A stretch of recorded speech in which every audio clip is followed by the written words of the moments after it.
I'm a lieutenant colonel and a battalion commander in the Army Reserve. Tulsi Gabbard has been getting a lot of attention lately. I was grateful and honored to accept President Trump's offer to serve our country and support his objective to defend the safety, security, and freedom of the American people as the Director of National Intelligence. I think Gabbard is great. She's very, very solid. She's the candidate the Democrats should have run. She's everything Kamala Harris claimed to be. It's like, why the hell didn't they run her? They could have, Maybe it's because she had her own thoughts. Always believe in what can be, unburdened by what has been. Tulsi Gabbard's appointment is devastating. Gabbard is the singularly least qualified person who has ever been nominated for any cabinet position, and we have had some real bozos in years past.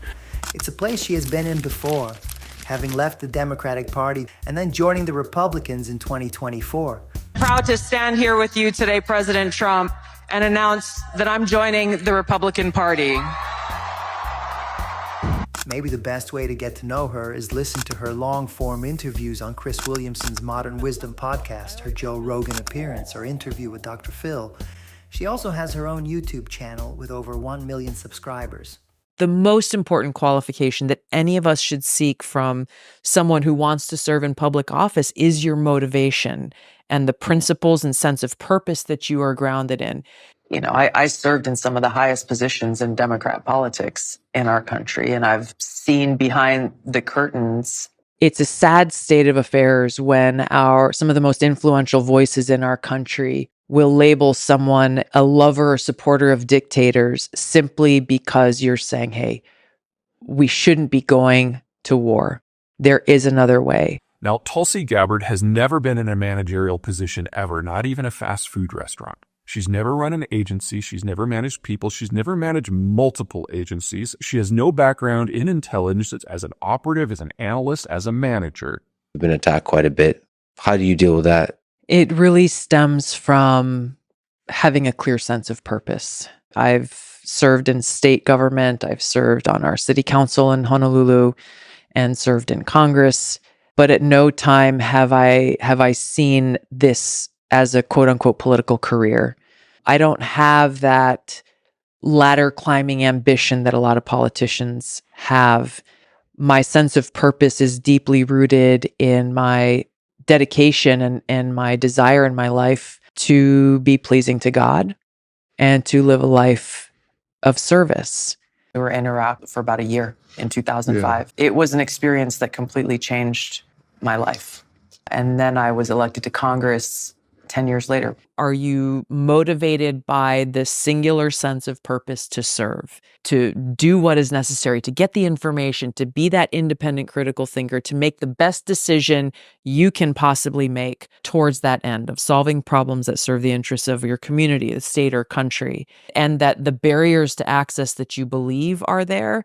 What are the qualifications to run for president? Be a citizen of the United States and be 35 years old. That's it. You don't have to have a college degree. The job she's been nominated for is the Director of National Intelligence. Now, there are over a dozen arms of the U.S. government that have some sort of intelligence capability. Central Intelligence, obviously, the FBI, the DEA, Homeland Security, the Defense Department. And the DNI's job is to basically ride herd over all of them and collaborate and manage all of the agencies so that no one is working across purposes, and that in a single person, you can have somebody that is so wired and so aware that the president has a one-stop shop when they need information. Being exposed to the war profiteering of the military-industrial complex, even just on our camp and the operations that were happening in that country, was incredibly eye-opening. And that whole experience, when I came back from that deployment, really felt compelled to find a way where I could take those experiences and try to affect those decisions being made about war and peace. And it caused me to really take a deeper dive into our country's history and present day approach to foreign policy that has for too long largely been interventionist in the sense of let's go out and be the policeman of the world, not really making these decisions based on what is in the best interest of the American people. The war machine in Washington is that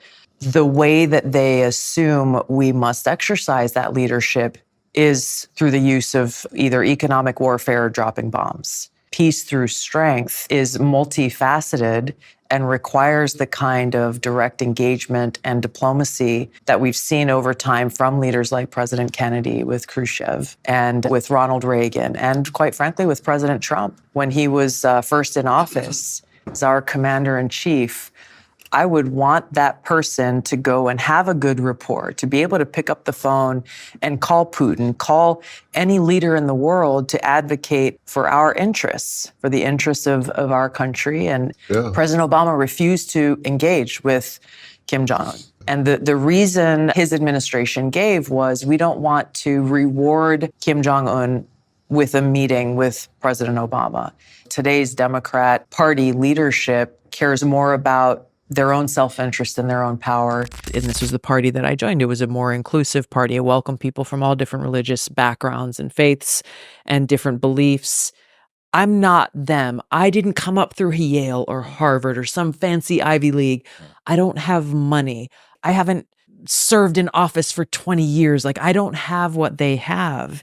And my answer to them is the most important quality, the most important qualification that any of us should seek from someone who wants to serve in public office is your motivation and the principles and sense of purpose that you are grounded in.